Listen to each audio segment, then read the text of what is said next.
tsaka Lapu. Kung pwede nga lang din siguro mag-purify si Sir Matt. Kung walang retry, oh. Kung hindi kailangan ng retry sa Kung hindi MLBB, requirement yan. nag-purify na rin yan eh. Pero ito na ba yung oras nila Sir Matt para maging kampiyon? Sa tingin ko, draft-wise, lamang na lamang ang AP Rough World era. Pero kung puso at execution lang, yung mindset na go big or go home, kaya pa namang palaga ng RRQ Kaito. There is a way. Since si Sir Matt ang hindi naka-purify, Yun siya na lang yung bigyan. targetin. Knowing na naka-alpha sila, pwede na Kaya i-burst naman down yung tanawan. Fredrin. Kaya naman eh, no? Nandun yung damage, yung true damage na meron dito si Kelvin. Welcome to game number 4 and the possible last game para dito sa Grand Finals. Match point na ang AP Rough World. And kung usapan lang din sa 1v1 matchup, hindi takot si Nibor mag-take ng ganong risk. Kasi nga naman, wala din namang mawawala sa kanila eh. Basta maipanalo yung mga lane matchups. And kung tatanungin ka, Joshi, no? Again, this is a sustained lineup para sa AP Rough World. Paano to lalabanan ng RRQ ngayon? If you're gonna be RRQ, again, we're talking about Matt being the best target at this moment. Pero, kailangan nilang i-burst. If they need to give everything just to burst down the Fredrin, it's a step 1. Dahil din naman, at this very early, hindi pa ganun magmamatter yung mga pag-guiding win ni Reggie. Kaya naman nila, when it comes to level 4 power spike, kaya naman nila, kaya ng alpha yung Fredrin totally, pero hindi sapat na alpha lang. Okay. Kailangan nandun din si Mingwin. Kasi yung damage na yon yung pangtapos. Kasi kung alpha lang, kulang. Kayang iligtas nung nung Matilda yon. Kung nandyan itong si Mingwin, maaari, tulad nito, isang pasok ng ganyan, kasama si Mingwin, it is a good sign for RRQ Kaito. Pero nabuhay. Pero ang hindi mabubuhay, si Vin. Tinagalan at binabaran dito ng RRQ para lang meron silang makuhang kill at hindi pa sila tapos. Si Sir Matt maaari ata talaga mabigyan, pero with that dash, hindi pa rin magiging sapat. Dahil sa paghabol dito ni Kelvin, ngayon nakikita na natin yung do or die na mindset na meron ng Kingdom na gusto talaga nilang bumawi at hindi sila papayag na basta-basta na lang silang masweep. They have the sustainability and they have the engagement na pwede nilang gawin.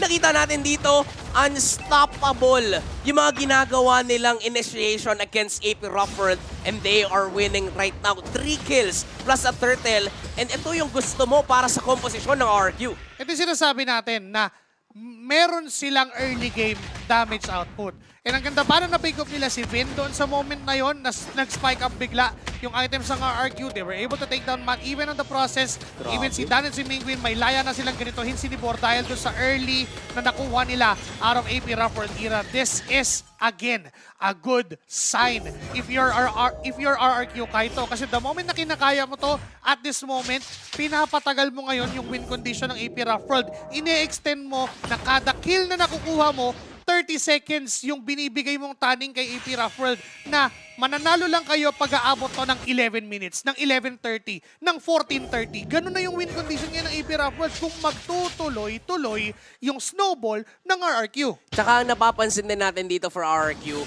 mas mapapaaga din yung pag-online ng kanilang mga marksmen. Diba? Dalawa to. This is Mingwin with the Kimi as well as Kal with the Granger. And the thing na nananalo sila dito sa ibang parte ng mapa, parang okay lang kay Kal maging kalmado dun sa Golden matchup. Hindi siya mag-take ng risk kasi nga naman nananalo naman yung ibang parte dito para sa RRQ Kaito. And for AP Rough World on the other hand, ngayon na nagnakaw si Vin ng Tsunami Slam dito ni Docman, dito pa rin kailangan maging maingat ng RRQ. Ang kaso lang, in compare with Docman, wala silang pang sorpresa kasi nga walang naka-flicker dito sa AP Rough World. Ito lang din yung nakikita natin na nagiging struggle ng AP Rough World on that early part of the game. Dahil nga lahat sila naka-Fury, wala silang means na mapalayo yung distansya nung takas nila.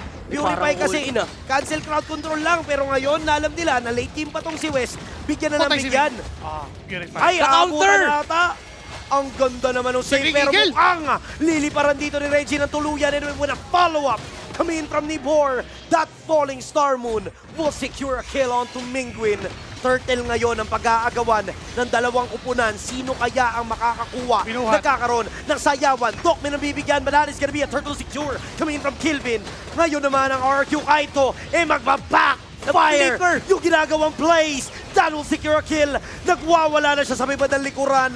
Ngayon, oras na daw ng Kingdom para bawiin ang kanilang trono. At tila hindi pa sila tapos. Alam nilang nandun pa si Reggie nagtatago sa damo kaya itutuloy pa rin ang pagpe-pressure dito ng Kingdom. Ipaparamdam nila sa AP Rufford na kaya pa rin nilang lumaban dito.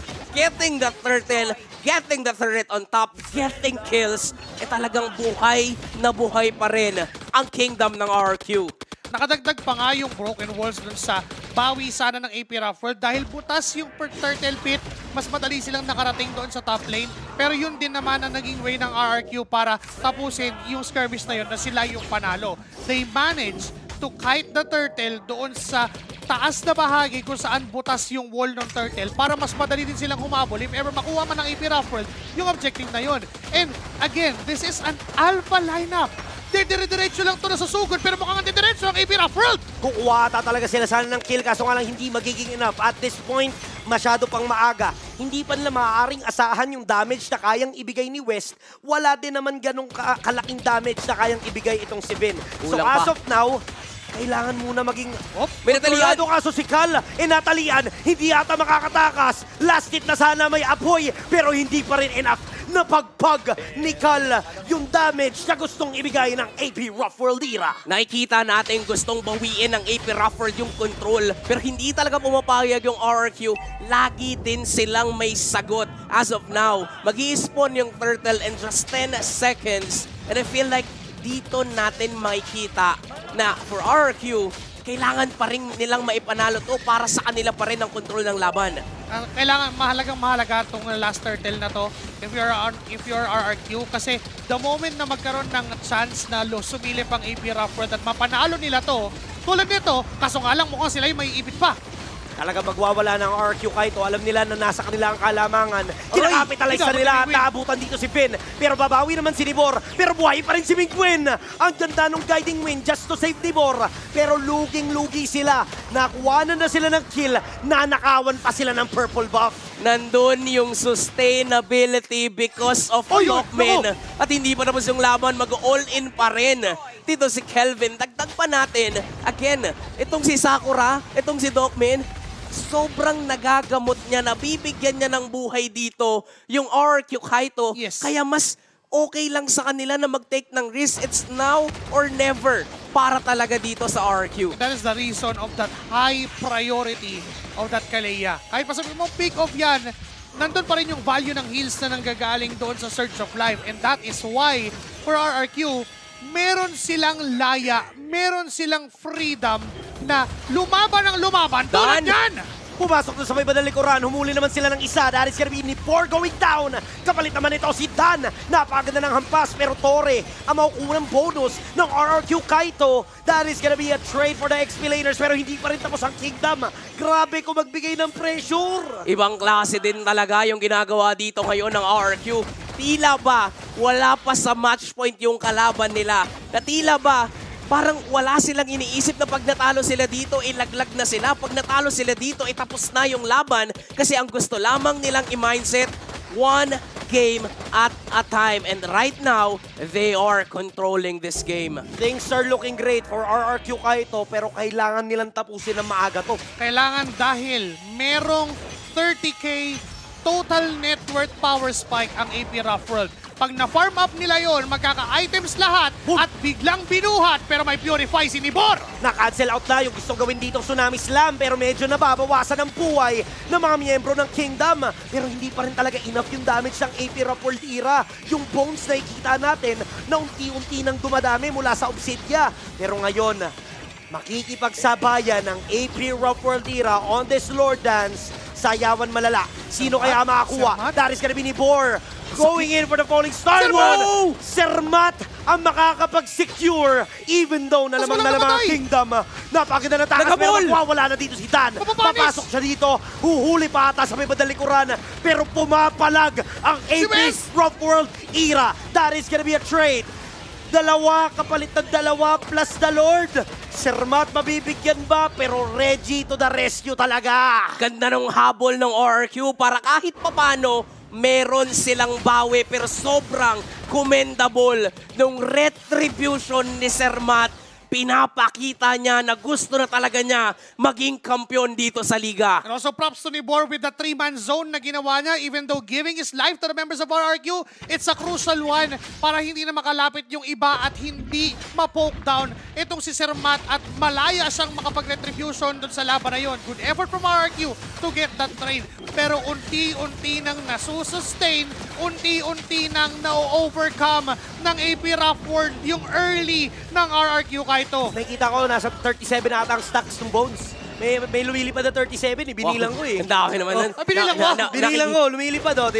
37, 39 na, 39. 39. Napakabilis naman ng iyong mata, Sir Santi, para mabilang mo na unti-unti na nga nakakahabol dito at nag-online itong si Wes. Ang kaso lang, mind you guys meron pa ring double marksman dito for RRQ. And ganda ng positioning ni Mingwin. Ngayon may conceal play sila, pwedeng maghanap. Si Sir Matt!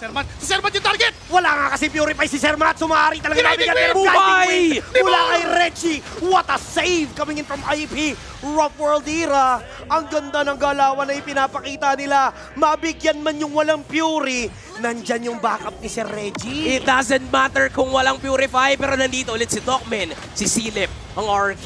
Pero alam nilang kailangang respetuhin ang AP Rufford. And right now, for AP Rufford, nakikita natin na nagsasama-sama na rin sila. Mukhang dito natin makikita yung 5v5 collation na lalong-lalo na pag nagkaroon na ng Lord. They're 1K away from the power spike na binabanggit natin kanina. Total net worth ng AP Rufford is around at 29. Isang item na lang halos ang kailangan ng mga members para tuluyan nang i-overcome yung aggression na ginawa ng RQ. Kahit looking at it, pinakamahalaga na as of the moment yung immortalities na pwedeng buuin pa ng mga members ng AP Rufford. For Sir Matt, I think that's a Radiant Armor na iniintay niya. Wala pa siyang Blade Armor dito, pero with that Radiant Armor, he can mitigate the damage coming in from the Kimi. So that way, mas masusustain niya, hindi magiging threat na kapag nabuhat siya ay ma-burst down sa bigla. West with that orange buff secure. Alam nila kung sino na dapat yung magiging bida pagdating sa puntong to. 12 minutes pa lang, oo. Pero pag naprotektahan itong si Wild Wild West, maaaring maging sakit sa ulo para sa RRQ. Pati pala si Cal ay naka-orange buff din. Alam din ng RRQ na kailangan nating equalize yung playing field. Low health na yung Lord! Big win! Mingwin na nakasecure ng Lord. Akala natin makakaredy si Sir Matt, pero mabibigyan siya ng tuluyan. Nagwawala pa si Dan. So wala silang magagawa dito. Hindi umubra yung ginagawa ni Reggie kanina na pag-save kay Sir Matt. At nakuha na this time ng RRQ kahit yung Lord. 4 ang dedepensa para sa APRW. At tila ba hindi na yata aantayin ng RRQ ang Lord. Pwede sila mag-focus dun sa gitna, pero a beautiful securement ng Lord para kay Cap Mingwin. Pero sobrang commendable yung ginagawa dito ni Dan. Wala na kasi yung 1v1 lane disadvantage. Pero si Dokmen, hahanap na naman ng target. Purify nga lang. Nako po, ito na yung ginagawa ng AP Rough World Era na depensa kung depensa. Nakita natin to, yung pusong ganito up against Aurora Hunters o the semifinals. Pero iba yung gigil ng RRQ kahit ngayon. Ayaw nilang magpalaglag at mukhang talagang puwersa sila sa may bandang ibaba. Pero depensa ang ipinapakita ng AP Rough World Era. Walang tumumba na inhibitor turret. May round 2 pa naman. Kaya pa ng RQ na bumasag ng isa pang inhibitor turret. Again, walang pang engage ng AP Rough World. They just have to be reactive enough sa ginagawa ng RRQ Kaito. Now, RRQ Kaito is dictating the tempo and is knocking to the doors of AP Rough World Era. Sila naman ngayon ang didisiplina. Tama, disiplina pa rin ang paiiralin dito ng Kingdom. Kasi alam nilang hindi nila pwedeng i-risk pa to, lalong-lalo na sila na may hawak ng control. May mga parating na minions na conceal pa harap-harapan. Si Dokmen sumilip na. Sino kaya mabibigyan dito? Papalag din naman ang AP Rough World Era. But that is gonna be Finn securing a crowd control coming in from Dogman and -1 na kagad yung RRQ Kaito. Pero mabibigyan si West. Mabibigyan din si Sir Matt. Naku po, unti-unti sila naubusan. Napagandang higop. Pero makakabalik. Si Nibor lang ang magiging casualty.